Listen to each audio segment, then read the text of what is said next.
Olá, essa é mais uma edição do Conversas com o Meio. Meu convidado esta semana é o cientista político Cláudio Couto, da Fundação Getúlio Vargas de São Paulo, também âncora de um dos melhores podcasts e canais de YouTube de política que você vai encontrar por aqui, que é o Fora da Política Não Há Salvação. E olha, não há salvação mesmo. Eu recomendo demais, sou um ouvinte assíduo, sempre entrevistas com cientistas políticos sobre os temas mais diversos, às vezes raramente fora do Brasil, com muita frequência a respeito das questões do Brasil. Agora, além disso, o Cláudio tem aquela qualidade, dentre os cientistas políticos, de um domínio muito amplo da área.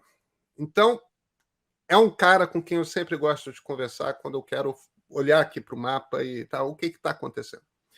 Então, o que está acontecendo? Quais são as chances de Lula chegar ao primeiro turno como presidente da República, não ser necessário um segundo turno?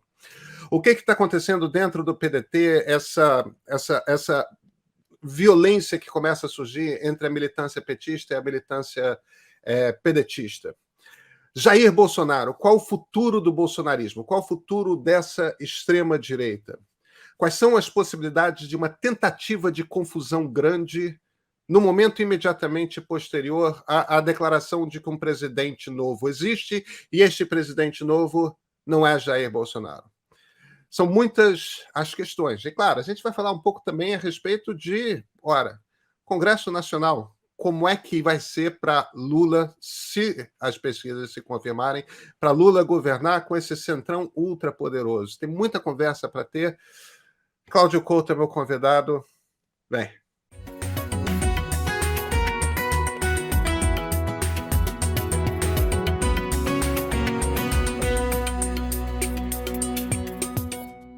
Cláudio Couto, bem-vindo a mais um Conversas do Meio. Obrigado por ter aceitado o convite.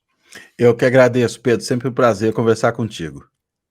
Cláudio, você sabe que eu sou um ouvinte do Fora da Política Não Há Salvação desde o princípio, é um dos meus podcasts favoritos. Você está fazendo agora outro, né, com a turma da Carta Capital, com o Nassif? Na verdade, é um programa ao vivo até hoje, né? Foi na terça-feira. Eu não sei se era para falar o dia que a gente está gravando isso Não aqui. tem problema, a gente está gravando na terça-feira, o programa vai ao ar na quarta. Então tá bom. Mas enfim, a gente começou um programa semanal aí discutindo conjuntura política com o Nassif e com o Sérgio Lírio lá da Carta Capital. Mas aí vamos dizer, um complemento aqui para mim, particularmente do trabalho do podcast. É uma divisão do podcast, podemos colocar assim. Cláudio, deixa eu começar.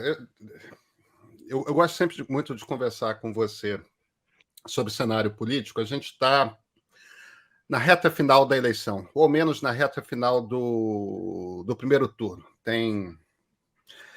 No terceiro domingo, iremos todos votar para presidente, governador, deputado, senador. Cara, a gente se meteu num buraco. Você acha que a gente sai do buraco depois dessa eleição? Eu estou aqui partindo do princípio que Luiz Inácio Lula da Silva será eleito presidente da República.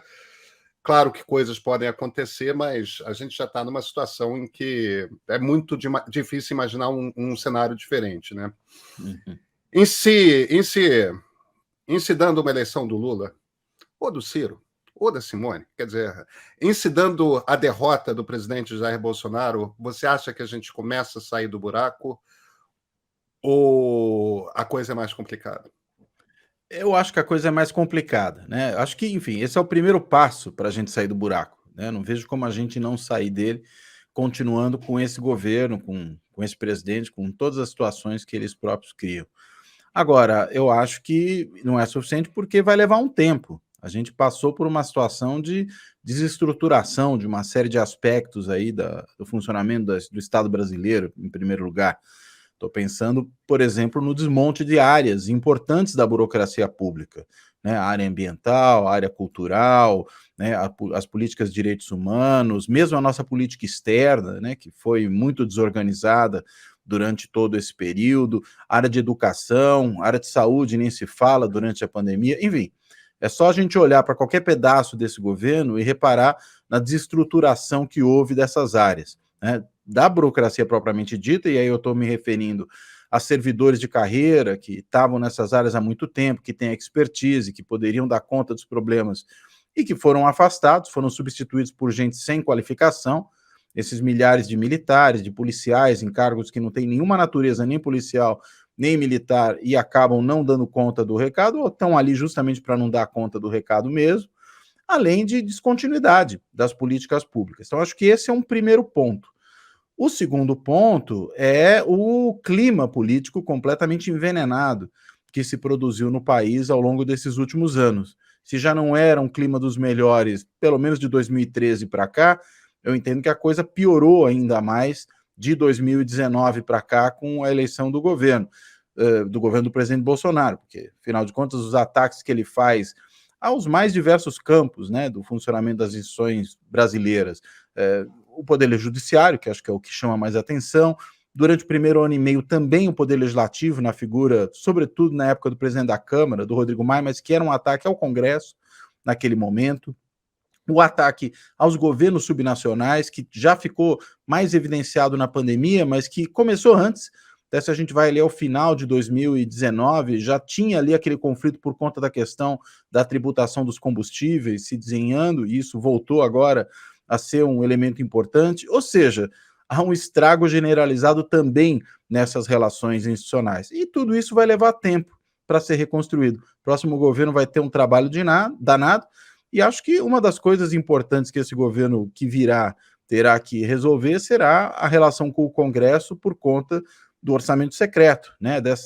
Desse empoderamento do Poder Legislativo, não num sentido positivo, né? Do Poder Legislativo, digamos, tendo mais atribuições positivas, né? Mais atribuições de formulação de políticas, mas simplesmente um Poder Legislativo menos propenso a negociar com o Executivo, porque controla uma gorda fatia do orçamento público que é gasto de forma completamente destrambelhada, né? Você não tem nenhum tipo de ordenamento de despesas, você não tem nenhum tipo de preocupação maior com uma política pública estruturada, de longo prazo. São ações no varejo de acordo com as conveniências de parlamentares governistas ou amigos do presidente da Câmara. E tudo isso vai ter que ser consertado e isso leva tempo e isso dá trabalho. Então vamos puxar aqui um pouco o nosso papo para o futuro próximo. Golpe. O que você acha que acontece? Qual o cenário que você vê? Seja no primeiro turno, seja no segundo turno, na noite de domingo, lá pelas 10, 11 horas da noite, o TSE informa o Brasil que Luiz Inácio Lula da Silva, cenário mais provável, sempre reiterando, foi eleito presidente da República. Jair Bolsonaro chegou em segundo, mesmo assim derrotado com 10, 15% de diferença, como parece que vai ser o desenho. O que Bolsonaro faz? Não aceita o resultado, né? Eu acho que isso é o mais provável, né? Embora ele tenha dito até numa entrevista que deu agora, né? Se não me engano, nessa semana, para um Mas podcast. era para um grupo de evangélicos que esperavam um Bolsonaro paz e amor, né? E ele adapta Sim. o discurso. Eu acho que a gente tem que dar um bom desconto nessa. Tá todo mundo meio celebrando isso. Eu não acredito. Você acredita? Não, eu também não acredito, né? É por isso que eu ia colocar, apesar dessa declaração, eu não acho que essa declaração mereça lá ser muito levada a sério, né? Até porque o presidente não prima exatamente pela coerência em algumas das suas ações, do ponto de vista daquilo que ele promete que vai fazer ou que vai deixar de fazer. Eu acho que ele contesta o resultado das eleições, ele está preparando o terreno para isso já há muito tempo. Mesmo as ações mais recentes dos militares sob seu comando têm sido na direção de criar motivos, né, como diria o Tim Maia, né, na música do Sullivan do Massado, né, procurando motivo para não ir embora, nesse caso, né, para questionar o resultado das eleições. Acho que faz diferença se a coisa for resolvida no primeiro ou no segundo turno, porque o tempo conta, né? E tempo em política é um dos fatores fundamentais, a gente sempre tem que levar isso em consideração. Quanto mais tempo ele ganhar, mais confusão ele cria, e além do que ele produz um descasamento entre as eleições estaduais e para o Congresso e a eleição dele, se ele vai para a disputa no segundo turno. Por que isso? Porque numa eventual derrota no primeiro turno, junto com ele terão sido derrotados, claro, vários candidatos ao governo, ao Congresso, mas terão sido eleitos vários candidatos ao governo, ao Congresso, né, às assembleias legislativas, e aí melar esse jogo é comprar briga com muita gente ao mesmo tempo. E aí me parece que o custo para o presidente da República de entrar num conflito com a classe política de maneira mais geral é muito alto, ele começa a se tornar proibitivo. Esse é um primeiro ponto. Segundo, uma derrota no primeiro turno é uma derrota maiúscula no sentido próprio da palavra, né? É diferente ganhar no primeiro, ganhar no segundo. Ganhar no primeiro é um atestado assim de endosso popular muito grande. Não necessariamente para fazer tudo que quer depois, não é isso, mas no sentido de que se confia naquele vencedor muito mais do que naquele ou naqueles que são derrotados. Então, acho que desse ponto de vista também torna a situação muito mais complicada para ele. E, claro, vai depender também da diferença, né? A tendência é ele ter menos votos no primeiro turno do que teria no segundo por uma questão natural, né? Não é normal candidatos serem mais votados no segundo turno, do primeiro, aliás, do que no segundo, embora isso já tenha acontecido uma vez com o Alckmin lá em 2006. Mas tirando essa situação muito excepcional, a distância pode até não ser tão grande quanto seria no segundo, por conta também da migração que poderia ocorrer para o Lula numa eventual disputa de segundo turno. Mas eu creio que o peso dessa vitória majoritária já de cara, isso dá mais legitimidade para o eleito, isso dificulta ainda mais o questionamento dessa legitimidade para o outro. Então, ele perde vários elementos que seriam importantes para ele, né, levando essa eleição mais para frente. Mas como é que você acha que seria esse questionamento? É uma Pois não. coisa. Olímpio de Mourão Filho, tanques na rua? É uma coisa. 24 em São Paulo, a Força Pública, a Polícia Militar, vai para a rua e faz algazarra, pelo menos em alguns estados, quarteladas PMs. É caminhoneiro tentando entrar no prédio do Supremo Tribunal Federal. Como é que você acha que seria? Quais são os sinais? Eu não estou pedindo para você prever o futuro, não, tá, Cláudio? Claro, mas como é que você acha que o desenho disso poderia ser? Olha, eu acho que aquele golpe clássico, né, em que o exército manda tanques para a rua e, digamos, fecha as instituições que poderiam resistir a uma mudança de poder, ou nesse caso, a uma não mudança, né, já que a gente estaria falando de um autogolpe, eu não vejo isso como a possibilidade maior, pelo menos não num primeiro momento. Mas eu receio algo que me parece foi plantado por esse governo ao longo desses 4 anos, que é levantes. Levantes, por exemplo, de cidadãos armados, que foram amplamente armados nesse período, estão hoje aí agindo nos CACs, né? Os CACs que inclusive viraram lugar aí para campanha eleitoral, os candidatos governistas têm ido aos CACs fazer campanha, né? E muita gente armada, insatisfeita com o resultado e acreditando, sinceramente ou não, que esse resultado foi resultado de uma fraude, né? Ou originou-se de uma fraude, eu acho que isso pode produzir um tanto quanto um bocado de problemas, né? Você pode ter violência política nas ruas, você pode ter intimidação àqueles que forem divergentes, né? Você pode ter atos de violência real. A gente já viu alguns assassinatos acontecendo, já viu outros exemplos de violência física ou simbólica se produzindo nesse período mais recente. Eu não estranharia que isso voltasse a acontecer ali por meio desses civis, vou chamá-los assim, né, armados pelo bolsonarismo. Acho que há um segundo tipo de risco, você apontou bem aí, que é o da quartelada de PMs ou de setores das PMs espalhados pelos estados. A gente está falando de uma corporação, ou de corporações, né, pensando em nível estadual mais amplo, que são corporações já muito usuárias, né, da violência no dia a dia, que sabem usar dessa violência, que praticam isso no tempo todo, que se sujeitam muito pouco àquilo que a lei exige, né, tanto que nós temos uma polícia com uma letalidade brutal, né, e que são muito simpáticas ao bolsonarismo, como tem estudos aí mostrado. O Fórum Brasileiro de Segurança Pública chegou a fazer um levantamento há um tempo atrás, mostrando o posicionamento de PMs nas redes sociais, né, francamente favorável ao bolsonarismo e com as pessoas, os soldados, os oficiais se posicionando de maneira muito clara. Não estranharia que essa gente que já está armada e que tem esse tipo de prática muito próxima da violência abusiva no seu dia a dia, claro, não são todos, mas há um contingente razoável que está envolvido com isso, inclusive de forma muitas vezes sacramentada pelas altas cúpulas das corporações. Eu não estranharia que houvesse levantes de policiais, que houvesse, de novo, intimidação a opositores, situações do gênero. Acho que só num último momento é que talvez houvesse espaço para uma entrada mais efetiva das Forças Armadas. Digamos que se cria uma grande confusão e se cria um pretexto para chamar as Forças Armadas para tentarem botar ordem na casa. Só que botar ordem na casa nessa situação pode significar dar apoio à permanência do presidente ao arrepio do resultado eleitoral. Então, eu imaginaria um cenário mais ou menos assim, né? Como você bem colocou, não dá para fazer futurologia, mas estou pensando muito naqueles que foram os elementos criados pelo bolsonarismo ao longo desse período. Acho que eles apontam nessa direção. Então vamos tentar pensar primeiro turno. Qual seria o caminho? Quando a gente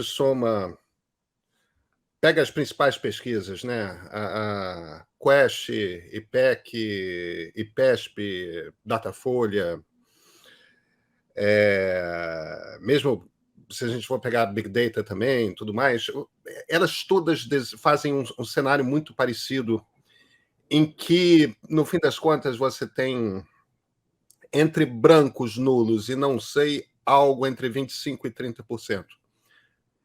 Que é a média histórica de abstenções e brancos e nulos no Brasil. Então, o que as pesquisas parecem estar mostrando é que está desenhado já. É claro que existe uma margem de eleitores que estão se movimentando entre os candidatos lá, mas não tem tanto movimento assim. Historicamente, no Brasil, o voto útil acontece na última semana. As pessoas ficam ali esperando até o último momento para ver se o seu candidato ou a sua candidata levanta voo. Não levantando, aí muda para o primeiro ou para o segundo colocado, ou às vezes para o terceiro, quando quer promover um outro segundo turno, tudo mais. Só que não há um desenho possível, plausível nessa eleição. A gente tem Simone Tebet, dependendo da pesquisa, 4% ou 5% de intenções de voto. O Ciro ali oscilando entre 7% e 9% de intenções de voto. Então, sei lá, 13%, 14%, 15% de soma. Se o Lula pega 5% disso, ele ganha no segundo turno.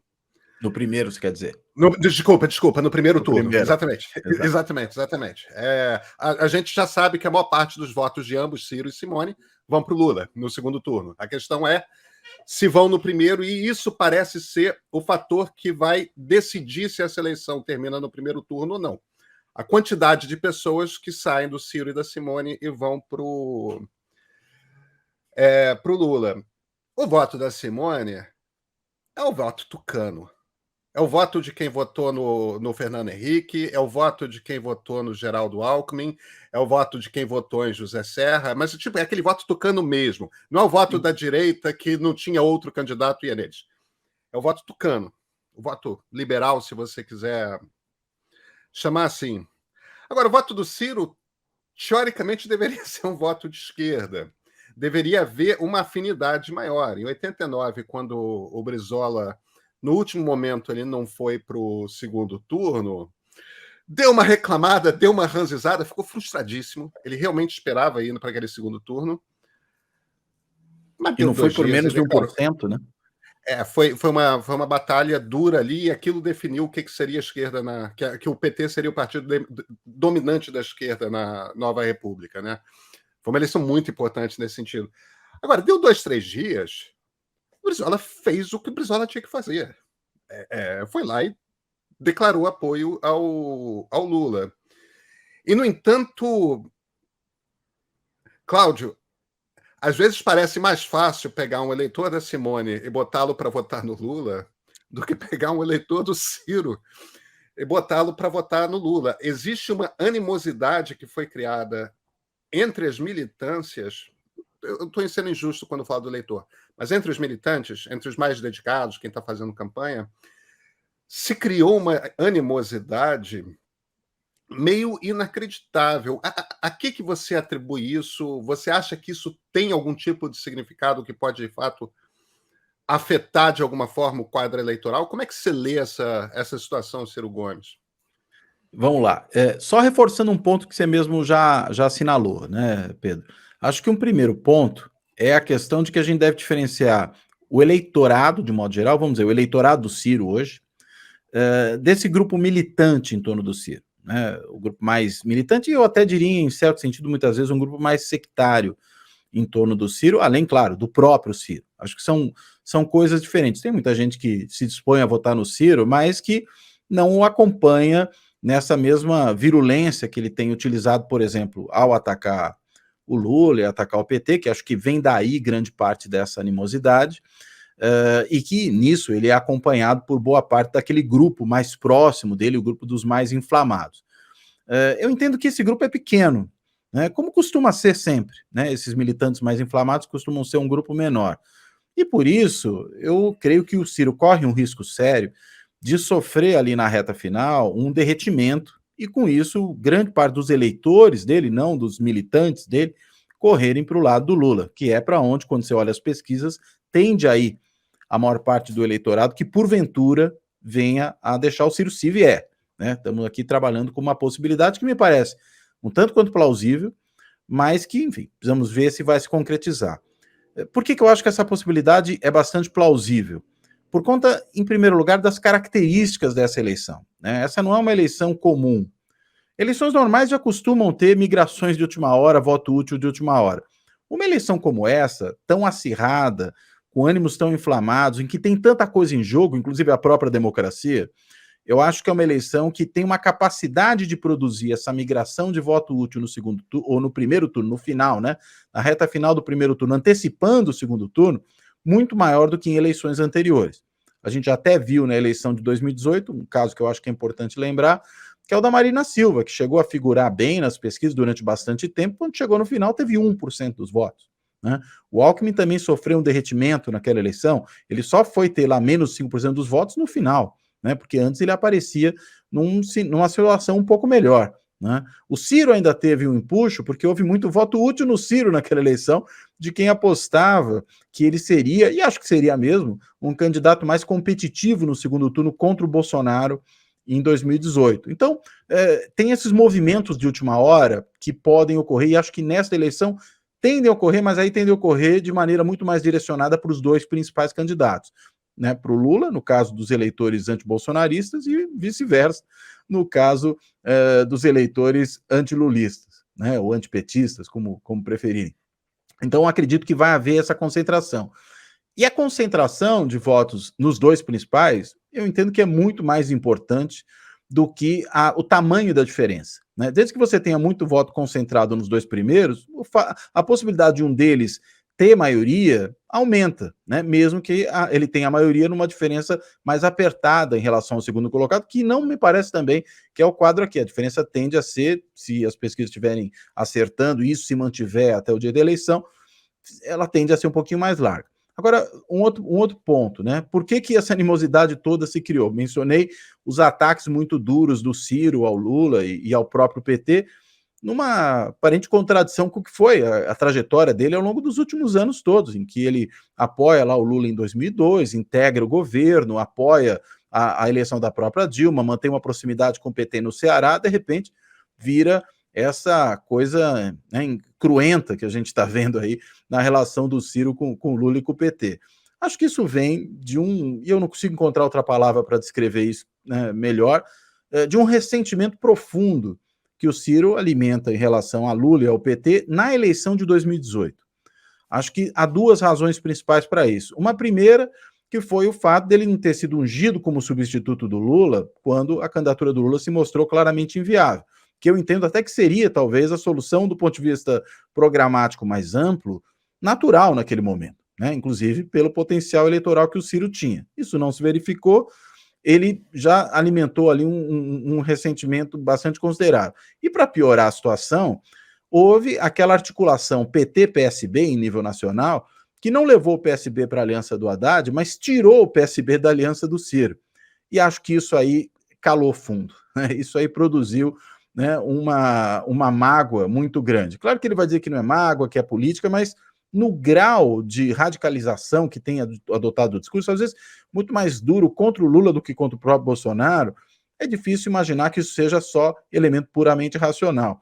Inclusive, como ele repeliu, né, até o gesto lá que o Lula faz para ele durante o debate da Bandeirantes Folha UOL, no sentido de tentar sinalizar de maneira mais positiva, ele responde com uma cacetada, né, falando que o Lula era um encantador de serpentes e voltando aos ataques, ou seja, eu creio que foi se criando um ambiente insustentável nessa relação. Entendo eu, tende a ser pior para o Ciro por conta disso que eu falei antes, sobre a diferença entre militantes e eleitores. Acho que ele tende a perder eleitores, mesmo que não perca militantes, e do que pode ser o dia de amanhã. Nós vimos até o irmão dele, o Cid Gomes, no Ceará, já se colocando numa posição, eventualmente, de afastamento em relação ao Ciro, por conta da política estadual. Então, o risco que ele corre é de um isolamento cada vez maior. Eu acho que esse é o cenário que vai se desenhando, né? Pelo menos no caso do Ciro. Depois, se quiser, a gente pode falar um pouco da Simone. Não, então vamos falar da Simone. Houve um estranhamento, evidentemente, entre o PT e o hoje MDB no impeachment da presidente Dilma. Afinal de contas, o presidente Temer trabalhou pelo impeachment, né? E houve uma cisão ali. Não só isso, como os principais líderes do MDB no Congresso, inclusive Renan Calheiros, que era presidente do Senado, trabalharam pelo impeachment. Essas pazes parecem já ter sido feitas. Aliás, foram as primeiras que o Lula fez, né? Não está mais aqui quem reclamou de nada, e de ambos os lados, né? E do lado tucano mais clássico, se eu posso chamar assim a turma que estava ali no governo Fernando Henrique e tudo mais, a aliança com Geraldo Alckmin parece facilitar um pouco o caminho para essa turma ir num segundo turno, um pouco. Tem um debate econômico aí que o Lula está se recusando a ter, né, o Cláudio? Você acha que esse caminho de um apoio da Simone Tebet para o Lula no segundo turno é um caminho tão fácil? A impressão que eu tenho é que vai ser um caminho fácil, se não instantâneo, rápido. Ou você acha que é mais complicado? Não, eu acompanho, eu acho que é muito por aí. Só lembrando que o MDB são vários, né? São muitos MDBs.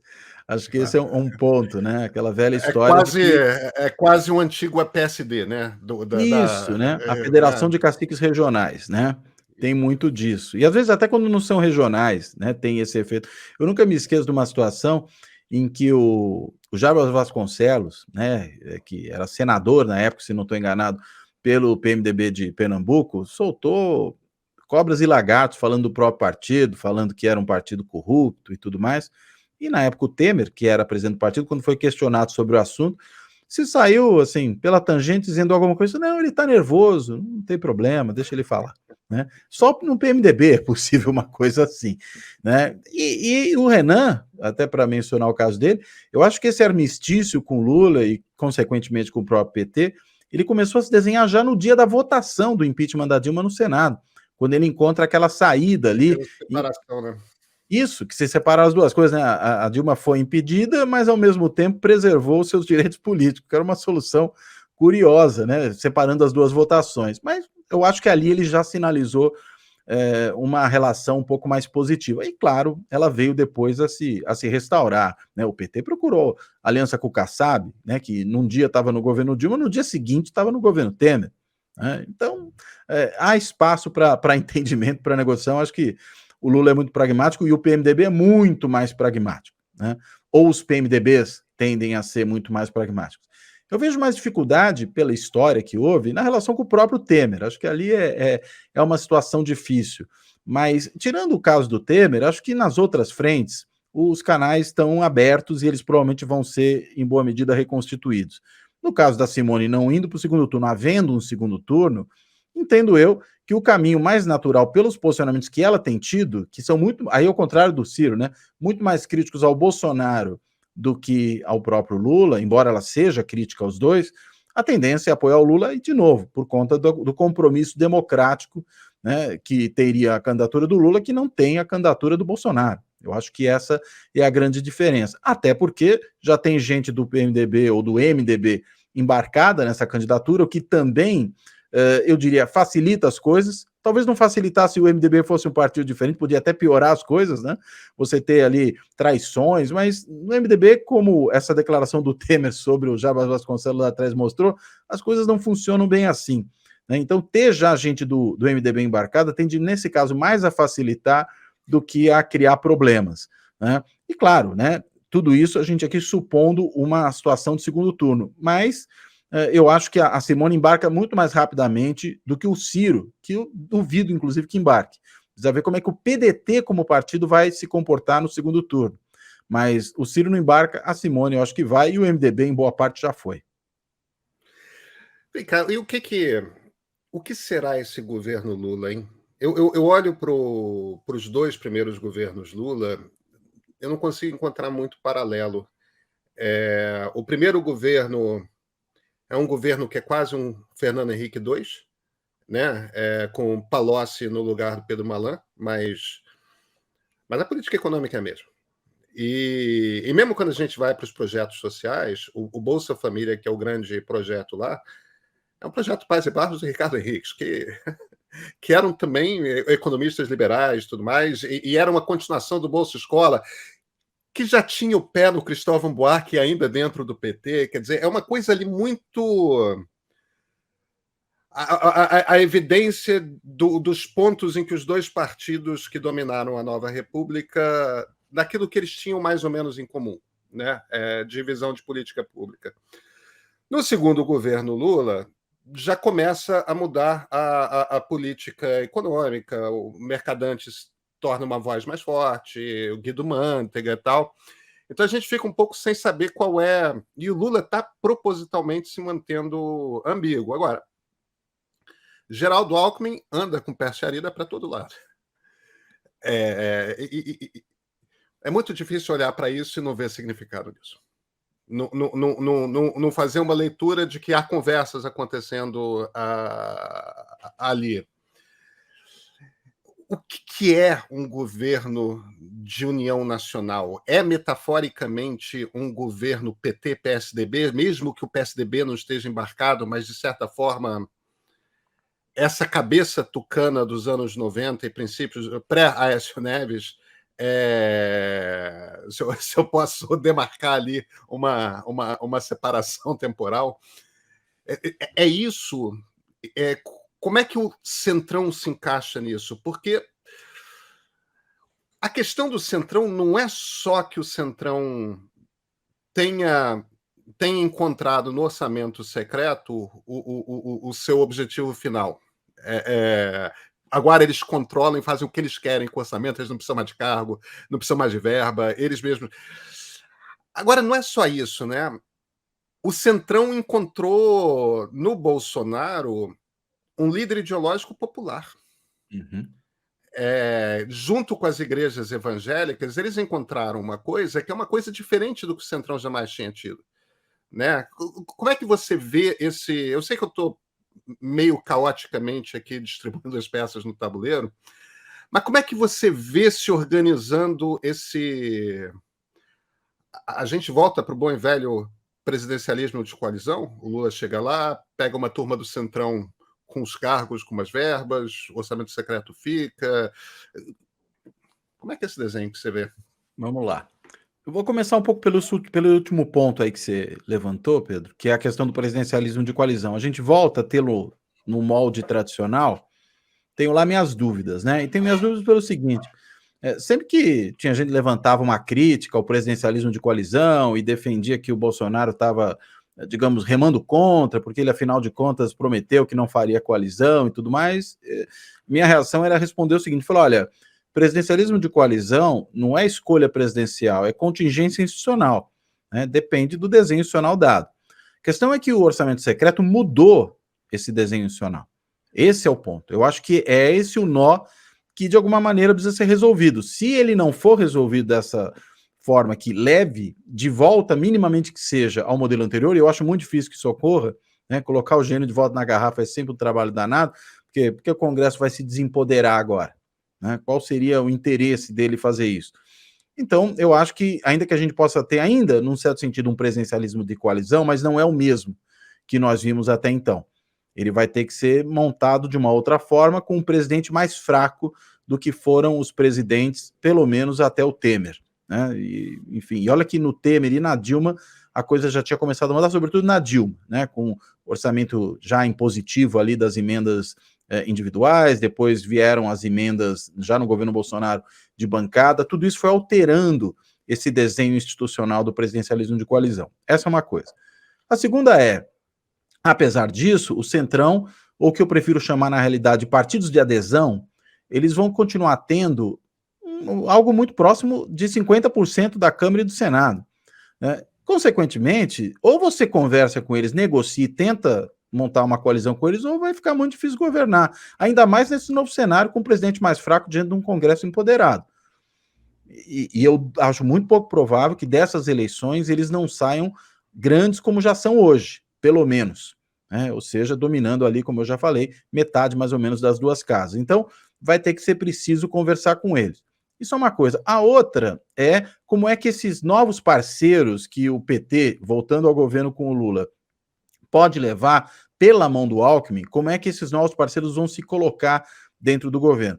É diferente, né? Você tem um vice com o perfil do Alckmin, ainda que não no PSDB, agora no PSB, mas podendo eventualmente ser um polo de atração de outras lideranças e outros grupos políticos pelo país depois de uma eventual vitória eleitoral, e você ter uma relação dessa mesma natureza com o PL, como o PT teve no seu primeiro governo com o José de Alencar como vice, mas na realidade estávamos falando do mesmo PL do Valdemar da Costa Neto que aí está. Então, acho que tem uma mudança qualitativa, a meu ver, até melhor, né, do que aquela, embora com um problema, né? Cadê a organização partidária? Ela vai ter que ser, de alguma forma, estruturada a partir de agora. Será que o PSB vai virar o receptáculo disso? Não sei. Né? Vai ser algum outro tipo de articulação? Isso é uma coisa que está em processo. A gente não sabe ainda como é que esse negócio vai se desenhar. E acho que existem também duas dimensões aí. Uma mais propriamente política, que eu até entendo que é a mais fácil de resolver. Ou seja, existe aí um compromisso comum de caminhar junto nesse período, em boa medida, para reconstruir o Estado brasileiro e proteger a democracia. Acho que é isso que levou a essa aliança. E acho que, inclusive, é por isso que a questão da política econômica não foi tão pautada até agora, porque ela não é, neste momento, do ponto de vista dessa aliança, o elemento central. Ela é um elemento que vai ser negociado depois, né? Se estivéssemos numa eleição normal, não seria assim, mas não é uma eleição normal, é uma eleição de defesa da democracia, né, de caráter, em boa medida, plebiscitário, contra a ameaça autoritária do bolsonarismo. E aí, consequentemente, a política acaba vindo antes da economia do ponto de vista de política econômica. Mas é claro, isso aí vai ter que se resolver na prática, porque o próximo governo vai ter que lidar com isso. E a própria campanha, né, Lula-Alckmin, é uma campanha que está se centrando muito na questão econômica, né, na volta aos bons tempos, né, para usar a imagem que o Lula tem cultivado, né, da melhoria do salário mínimo, das políticas sociais, inclusive, como você já apontou agora há pouco aí, Bolsa Família, né, oriundo do Bolsa Escola, existe aí uma certa convergência, mas qual vai ser, por exemplo, a política fiscal, né? Teto de gastos provavelmente não sobreviverá, haverá uma tentativa de mudar a norma constitucional que o estabeleceu. Eu acho que ele já não sobreviveu, né, Cláudio? Não, ele nem sobreviveu na prática, né?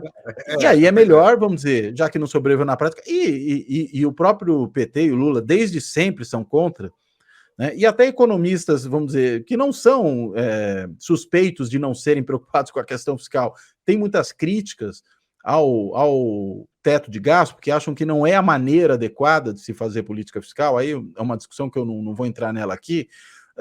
Enfim, eles muito provavelmente serão os economistas que terão mais peso nesse governo.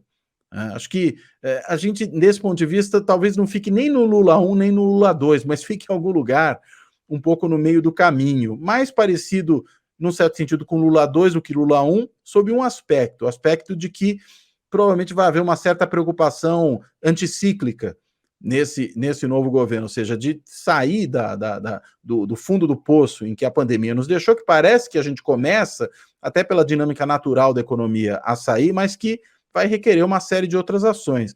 E aí, enfim, quem será, né? Você falou do Pércio, né, que está de mãos dadas com o Alckmin para cima e para baixo. Eu acho que o Pércio é possível, mas eu não descartaria outros nomes, né? Até o André Lara Rezende, que acho que tem muito mais afinidade com as posições petistas do que propriamente o Pércio. E os dois que tiveram juntos lá atrás no plano Larida, né? Quando pensaram a questão da inflação inicial para resolver o problema. Os gênios que resolveram a inflação do Brasil, que a gente estava tentando há 20 anos resolver, né? Perfeito. E essa direita? E quando eu falo dessa direita, eu estou falando especificamente dessa direita populista e autoritária, que a gente vem tratando por muitos termos, inclusive por fascismo, neofascismo. Mas essa direita representada pelo Bolsonaro, ela tem alguns focos, né? Eu vi você comentando recentemente, é uma coisa que eu já estou vendo também e profundamente incomodado. Tem um foco, por exemplo, dentro do PDT na figura do Aldo Rebelo. Você tem algo parecido com fascismo, no sentido de que é populista, é nacionalista, é profundamente autoritário e tem uma visão, essencialmente, de que os direitos da coletividade, tais quais vistos pelo comando da nação, devem se impor aos direitos individuais. Tem uma visão filosófica que é fascista, né, Cláudio? E não quero, por favor, botar palavras na sua boca, não. Eu sei que a palavra é delicada para... Agora, isso está aí e isso se manifesta de muitas formas diferentes. Isso está ali naquele grupo de WhatsApp do Luciano Hang e diversos outros... diversos outros empresários bolsonaristas. Isso está lá no cara das quentinhas que vai votar no Lula? Então não tem mais quentinha.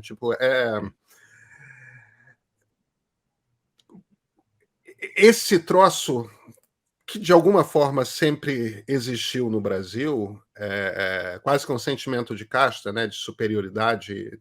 Tem os brasileiros superiores, os brasileiros inferiores. Esse troço sempre teve no Brasil, mas encontrou no Bolsonaro um líder. Você acha que isso vai embora? Você acha que isso continua? Qual é o papel dessa extrema-direita, se eu posso classificá-la de extrema-direita, ou desse nacional-populismo autoritário, ou seja lá, evitando os rótulos? Esse pensamento, esse agrupamento, qual lugar que você acha que ele vai ocupar no jogo político brasileiro?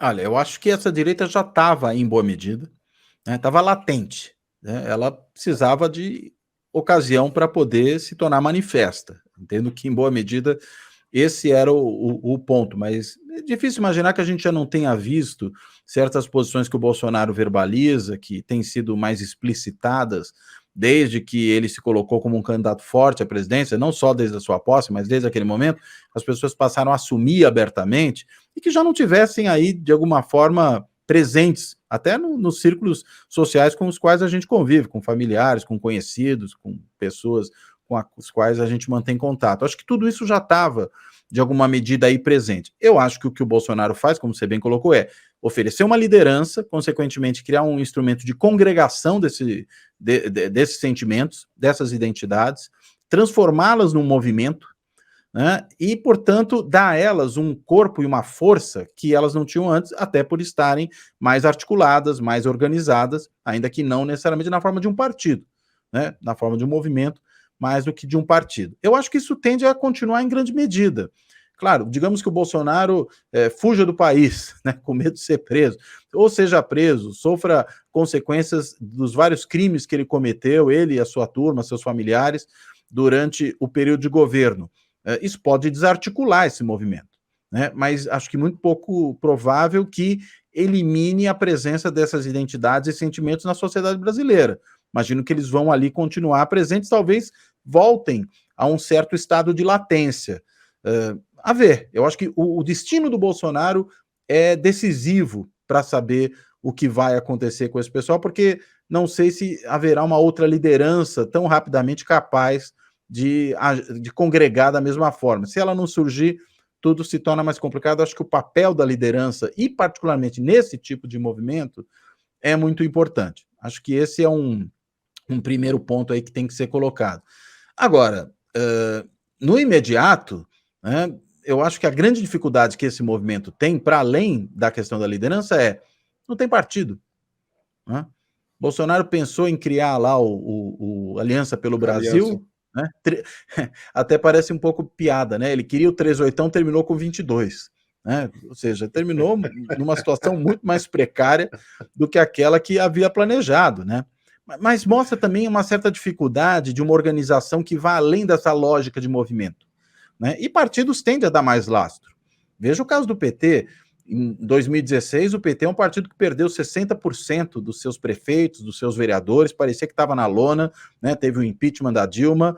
De repente, começa a ressurgir, olha só a situação que está agora, com chance de ganhar no primeiro turno da eleição. Já fez a maior bancada de deputados em 2018, fez uma série de governadores, ou seja, a institucionalidade partidária conta muito para não só a construção, mas muitas vezes para a recuperação de derrotas. Se você não tem isso, você perde o lastro. Acho que figuras como o Aldo, né, que você mencionou, o Aldo tem uma trajetória curiosa, né? Porque ele sai do PCdoB, né, é um comunista, uma liderança importante do PCdoB durante vários anos, mas sempre carregando talvez um elemento forte no stalinismo, que é esse nacionalismo exacerbado. Né? Isso sempre foi muito presente na figura do Aldo Rebelo. E você deve se lembrar até de uma época que o Aldo Rebelo, deputado, ele queria proibir que o comércio utilizasse expressões em inglês para poder promover os seus, tipo sale, em vez de liquidação. Né? Chega a ser ridículo até isso, né? Mas mostra muito... O dia do Saci Pererê para substituir Halloween. Isso, como se as pessoas fossem convencer, porque a lei mudou, que agora não podem mais brincar de Halloween, vão comemorar Saci Pererê. Eu até acho o Halloween uma coisa ridícula, né? Não vejo muito sentido. Mas o fato é, ele, por incrível que pareça, ele colou mais que o dia do Saci. Né? E aí, o problema é, como é que você lida com isso? A sociedade tem que lidar com isso, não o Estado impondo o dia do Saci, proibindo o dia do Halloween, ou proibindo o comércio de falar em sale, né? Ou, em vez de liquidação. Enfim, essa coisa, sinceramente, não se resolve dessa forma. Mas mostra esse nacionalismo, eu diria, um tanto quanto primevo, né? Uma coisa muito rústica, e que foi desaguar nessa ida do Aldo, nesse momento, para o PDT, justamente quando o PDT, pela liderança do Ciro, vai assumindo posturas mais fortemente nacionalistas também. Né? Não à toa, o Ciro e setores do PDT acusam o Lula de ser liberal. Veja você que coisa curiosa. Né? Mas é porque eles assumiram, entendo eu, um nacionalismo tão duro que o Lula virou liberal. Né? E o PT sempre foi, no certo sentido, mais anti-Estado, no sentido político, pelo menos, do que o próprio PDT e o trabalhismo varguista sempre foram. Então tem aí uma coisa que vem das origens dessas organizações que aparece de novo. Mas acho que, de qualquer modo, esse nacionalismo Aldo, Ciro, PDT, eu ainda não colocaria no mesmo barco do nacionalismo exacerbado, dessa lógica patriota, né, como a Ângela Alonso costuma chamar, né, dessa nova direita que se encontra abrigada no bolsonarismo. Né, dessa direita que vai de verde e amarelo para a rua, né, captura aí todos os símbolos da nação, como se fosse a única portadora legítima desses símbolos no espaço público. Eu acho que ali existe, sim, um radicalismo muito mais grande que não acho impróprio chamar de fascismo. Você levantou, né, que é um tema polêmico, mais que um tema, um conceito polêmico para ser utilizado, mas eu acho que ele se aplica a um elemento, a meu ver, central, definidor do bolsonarismo, que é o seu profundo irracionalismo. Né? Tem um irracionalismo de base no bolsonarismo, que é também um elemento distintivo do fascismo. Né? O fascismo é um movimento profundamente racionalista, antiluminista, né, que apela aos afetos negativos, que apela às identidades mais primárias, né, que apela ao culto à violência como seus dados constitutivos. Então, tem um apelo, isso é fascismo. tem um apelo ritualístico voltado para homens jovens também, né? Quer dizer, tem Jovens os viris. elementos. Isso, um culto quase homoerótico, né? A masculinidade jovem e tal. Deixo só. Internet é um horror, né? A gente tem que deixar as coisas muito claras sempre. Eu não acho que o Aldo e o Ciro sejam a mesma coisa, não, tá? Não foi isso que. Não, mas eles têm pontos de contato, né? Não, à toa estão juntos hoje. Né? Claro, mas eu acho que o Aldo tá esquisito. Não, eu também acho. Mais esquisito. Ele tá dugnista. E ele começa a ter. Ele, por exemplo, foi contra o Bolsonaro assinar aquela lei que libera mulheres de pedirem permissão ao marido para fazer laqueadura de trompas e maridos pedirem permissão às mulheres para fazerem vasectomia. E o motivo pelo qual ele foi contra é que ele considera que política de natalidade é política de interesse nacional e, portanto, existe um interesse do Estado aí a levar em consideração. Isso já não é mais trabalhismo, Cláudio. Não, isso eu concordo. Não é não. Isso aí o interesse coletivo se impõe sobre o interesse individual e quem determina o interesse coletivo é o Estado. Sim. Eu vou concordar com você que isso não é necessariamente fascismo, isso pode ser stalinismo também, mas não é bom. Que tem raiz no PCdoB, da onde veio o Aldo, né? Claro. Sim, e é interessante, eu vou me esquecer agora da referência correta, mas eu estava há algum tempinho atrás escutando um ótimo podcast lá do Casmud, né, que é aquele grande estudioso dos extremismos, do populismo. Isso. O Radical, com K e 2 As, é um podcast muito interessante que o Casmud pilota. E ele, certa vez, entrevistou uma pesquisadora da Rússia, né, uma estudiosa do caso russo, e perguntou para ela se dava para classificar o Putin, né, sobre quem o Dugin tem ainda, né, uma certa influência, embora talvez menos do que se andou desenhando, mas estão ali num âmbito próximo, se ele seria classificável como um populista, né? E ela falou, não, o problema dele não é a questão populista, é o Estado, né? Ou seja, o elemento central aí é o peso do Estado. Desse ponto de vista, ele está numa longa tradição russa, né, em que, na verdade, ele se inscreve, o Stalin se inscreveu, o Pedro Grande se inscreveu, né, todos esses estavam ali postos de alguma forma, e talvez isso encontre ecos nesse tipo de posicionamento, como, né, o do Aldo, que você até identificou com o Dugin, acho que não casualmente, porque realmente tem essa ideia de que o Estado deve definir o destino da coletividade, ao arrepio, inclusive, das escolhas individuais, num grau assustador, né? Nesse caso que você acabou de exemplificar. É claro.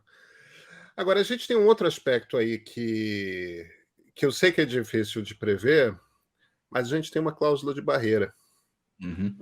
O número de partidos representados no Congresso Nacional, com poder, ao menos, deputados eleitos serão, mas com direito à liderança, portanto, com direito a assento no colégio de líderes, portanto, com direito a interferir nas pautas que serão votadas, não serão votadas, tudo mais.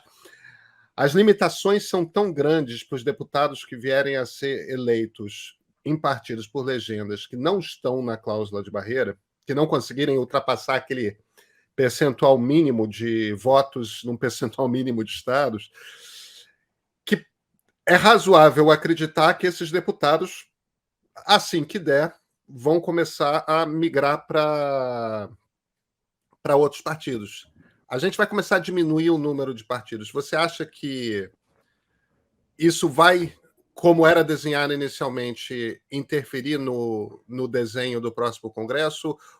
Ou o fato de o Centrão ter se consolidado já meio que torna inútil a mudança? Eu acho que essas coisas não se excluem, né? Você pode ter um centrão de muitos partidos ou de um número mais reduzido, né? Se a gente pega, por exemplo, a coligação do Bolsonaro hoje, né, com PP, PL, republicanos e eventualmente mais o PTB, bem que o PTB eu acho que é um partido fadado a a desmilinguir, né? Mas vamos pegar esses três, portanto: republicanos, PL, PP. São três partidos que podem ser um polo de atração importante para muitos desses membros mais fisiológicos de partidos pequenos que vão se tornar inviáveis, e que indo para ali mantém o centrão, só com um centrão, digamos, mais concentrado, né? Um centrão menos fragmentado do ponto de vista da sua estruturação partidária. Se ainda formos contar o União pelo Brasil, que eu não sei muito para que lado vai, se ele vai ser mais PFL, né? DEM, que conseguiu se manter na oposição aos governos petistas, ou se ele vai ser mais um partido do centrão, talvez seja um pouco das duas coisas, né? Eu acho que, na realidade, você pode ter um centrão menos fragmentário. E acho que isso vale também para fora do centrão, né? Você pode ter uma agregação mais à esquerda, mais à direita, eventualmente mais ao centro, em torno do que sobrar de MDB, PSDB, Cidadania, que podem simplesmente produzir o que era, aliás, o propósito da legislação, que é o enxugamento do sistema partidário. Eu não acho que esse enxugamento ele tem por si mesmo a capacidade de pôr fim ao centrão, ou que o centrão dependa da imensa fragmentação. Só para lembrar um detalhe, né? O centrão, quando surge lá na Constituinte, 87, 88, ele surge com um grau de concentração partidária muito maior, muito menos fragmentação do que a gente tem hoje, inclusive com uma parcela importante do PMDB, né? Ainda PMDB naquele momento, PTB, né? Com setores, inclusive, já naquele momento do PFL, né? Que compõe o centrão. Ou seja, não precisa ter muita fragmentação, não. Eu acho que essas duas coisas podem caminhar juntas. Então, Cláudio, minha última pergunta. Nesse momento, você está otimista ou pessimista a respeito da nossa democracia? Olha, essa é uma pergunta, é a mais difícil que você me fez hoje, né?